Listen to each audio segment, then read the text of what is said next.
webinars. This lesson is about the echo letters in much more detail. Objectives: to understand what the echo or Qalqalah letters are, to understand the different intensities of the echoes that can be applied and when they are actually applied. So, the echo letters. So in Arabic, the term used is Al-Qalqalah. 5 of the alphabet letters are known as the Qalqalah letters, or what we call in English generally the echo letters.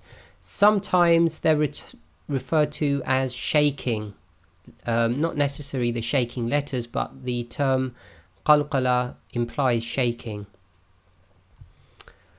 Now, the reason they're called the echo letters, so I'm going to read this. This is because you cannot complete the letter's sound with sakin. So remember, this echo occurs with certain letters when they are read as sakin.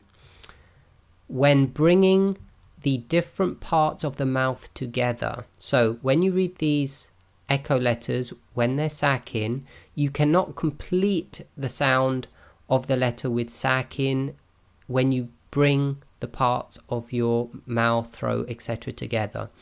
The sound must be completed by separation of the parts of the mouth. I'll explain this in a minute. So a light echo sound is produced when the separation takes place. So first we'll cover the actual letters. The 5 letters which give a slight echo sound when they are sakin are shown below. Okay, so I'll just bring those up. And I've got a note here, we will show them in light blue when an echo is required. So these are the 5 letters. So you can remember them as Qa, Ta, Ja, Da, Ba. And we've put the sukoon on all of them to indicate the echo happens when they are sakin. Now remember, this can happen when they actually carry a sukoon, or you're stopping or pausing at the end of a sentence, or even in the middle of a sentence, and it happens that one of these 5 letters are at the end of the word and you have to make them sakin. Okay, so remember, these are Qa, Ta, Ja, Da, Ba. If you remember that, that's an easy way to remember it. So here we have a simple example. So we've got the sound of Aq. Now if you try to say this, you go Aq, okay, and you try to say it without an actual echo, you'll find the top of your back of your throat and the back of your tongue come together when you make the Aq sound. Now in order to get the proper sound of the Qaf to come out, you have to separate. So you have to actually say Aq. Okay, now there's 2 reasons you have to actually apply the echo. One is because you can't really finish the sound of the Qaf, and the second one is if you just say Aq, it could be mistaken for the Kaf. So there's a dual purpose going on with the echo. One is you cannot complete the sound without the echo, which is taking place because of the separation of the 2 parts of articulation. And the second is it helps us to stop confusing, especially with the Qaf, confusing it with the Kaf. And with the Ta, it will be to help us stop confusing it with the Ta. Okay, so there's certain reasons for that. Now when you normally apply the sakin to any other letter apart from these 5, generally you do not need to separate the points of articulation, whether they're the lips, the tongue or the throat. Okay, so these ones are slightly different. So again, this is pronounced as Aq, and we purposely separate and make sure there's a slight echo on it. Now we covered these echo letters in one of the very early stages of reading, and we've practiced them through the practices, and we've had them highlighted in blue all along, so you should know how to pronounce them now already. However, we're now going to look at what we call intensities, because the intensity of the echo can change depending on certain scenarios, and there's 3 levels of intensity. So we'll look at the first. If the echo letter, when it's sakin, is in the middle of a word, then the intensity of the echo is what we call low, i.e. the lowest. If the echo letter is at the end of a word and it's going to be read as sakin, okay, so maybe you're doing a pause or you're stopping, then the echo must be medium. And if the echo letter is at the end of a word, and obviously you're stopping on that word or you're pausing on the word, and it happens that the echo letter also carries a shadda, but remember we're stopping, so it's going to be read as sakin, the intensity of the echo must be high, i.e. it must be very pronounced.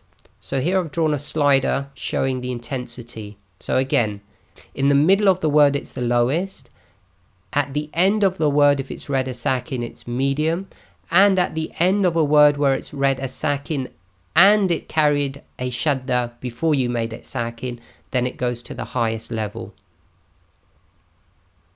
So we'll do a small analysis. So the 3 intensities. So here's a word and we've got the letter ba, which is one of the qoto jadaba, i.e. the echo letters, and it's sakin, and it's in the middle of a sentence and we're not stopping. So this will be simply read as habalummi. Okay, so habalum.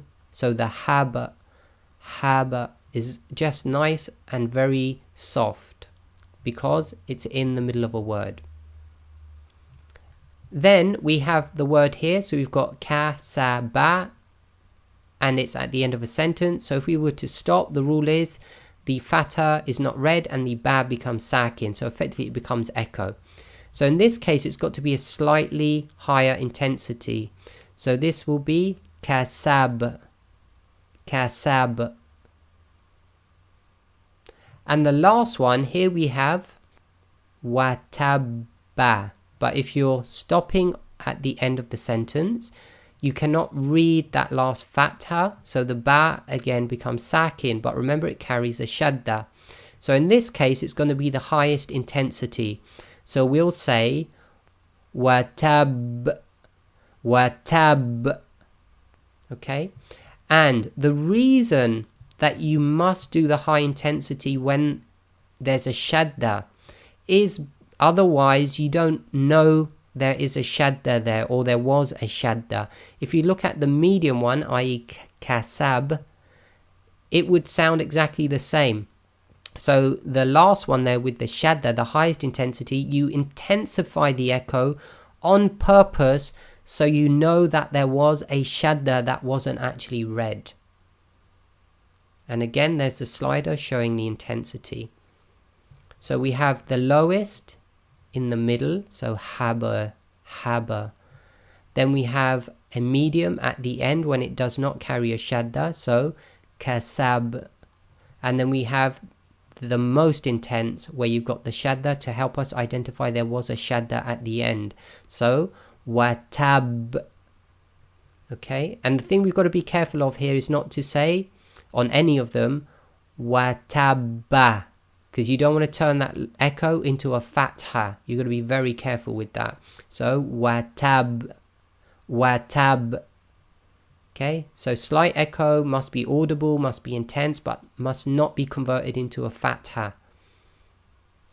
So now a very good surah to check for this is the one called Masad, which is surah 111. So here I've put the surah out and I've got it from a color-coded Quran, and I've pointed out where we have the high, medium and low echoes. So on the first line here we've got the example I've just showed you, watab, which is again with shadda you intensify it, so it'll be watab.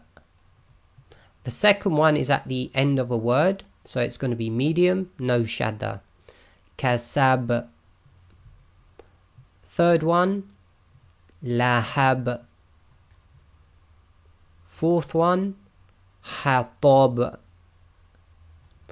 And then on the last line, if you have a look, we've got a low one because it's in the middle of the word. So it's haba. And then we've got a medium one again, masad. Masad. Okay, so it's worth listening to this surah, and on the next slide I'm going to put the same slide up again, but we're going to listen to a professional reciter called Husayri, and listen very carefully to his recitation. It should take about a minute. He'll start with Bismillah or the Basmala, but I haven't put that in. Bismillahir Rahmanir Rahim.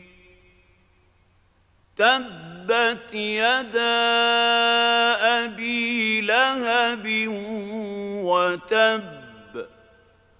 ما أغنى عنه ماله وما كسب سيصلى نارا ذات لهب وامرأته حمالة الحطب في جيدها حبل من مسد. Conclusion. We understand what the echo letters are, and we now understand the different intensities of the echoes that can be applied and when they are applied.